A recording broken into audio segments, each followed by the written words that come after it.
Salut à tous, j'espère que vous allez bien. Aujourd'hui, ce que je veux parler, c'est de comment savoir quand quelqu'un est intéressé à toi.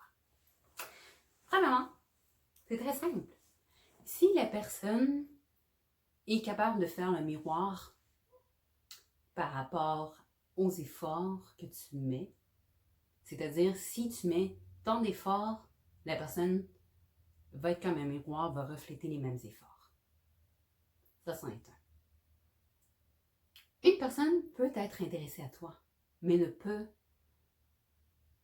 va pas mettre autant d'efforts que toi pour la simple raison, excusez, pour la simple raison que l'intérêt n'est pas au même niveau.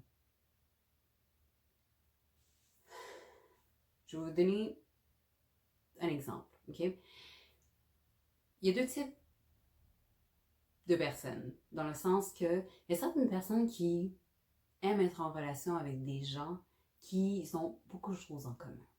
Il y a d'autres types de personnes qui vont chercher complètement l'opposé. Et quand vous vous retrouvez dans des situations où vous êtes attiré par quelqu'un qui est complètement à l'opposé de vous, il y a des différences, c'est sûr. Mais j'ai pour mon dire que si vous avez les mêmes valeurs, c'est ça le plus important, parce que le reste est détail, je vous explique. Le reste est détail parce que lorsque vous êtes intéressé vraiment à quelqu'un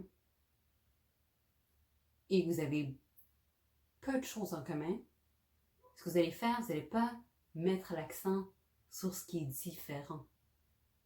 Vous allez plutôt mettre l'accent sur le fait de trouver des solutions. Vous allez trouver un terrain d'entente.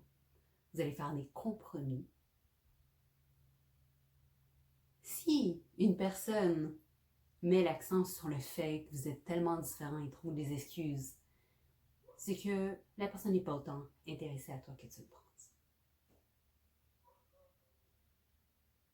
Si vous êtes très différents l'un de l'autre, apprenez à connaître chacun, à faire découvrir à chacun votre monde. Parce que, par exemple, si vous aimez quelque chose, et que l'autre personne aime quelque chose d'autre, mais c'est pas la même chose. C'est très différent. Par exemple, je vais vous donner un exemple très banal. Ce serait, vous êtes plutôt une personne qui aime la ville, et l'autre personne aime plutôt ce qui est le nord, etc. La forêt, etc. Mais vous connaissez que la ville. Mais vous pouvez pas ne pas aimer quelque chose qui vous êtes inconnu. Donc, si vous découvrez, ou vous prenez le temps de découvrir le nord, la forêt, la nature, peu importe, vous allez peut-être découvrir que vous allez aimer ça. Donc, apprenez et prenez le temps de découvrir le monde de chacun.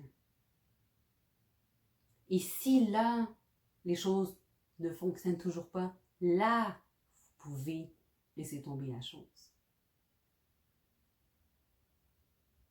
Mais sinon, si vous découvrez que vous aimez ça, donnez-vous au moins une chance de. Ne dites pas que vous avez rien en commun, qu'il n'y a rien qui peut s'arranger. Ça s'applique pour les gens qui ne sont pas intéressés. Autant à l'un à l'autre, tout simplement. Prenez le temps de vous connaître, de faire découvrir votre monde à chacun. Vous allez peut-être découvrir des choses que vous ne saviez même pas que vous aimiez.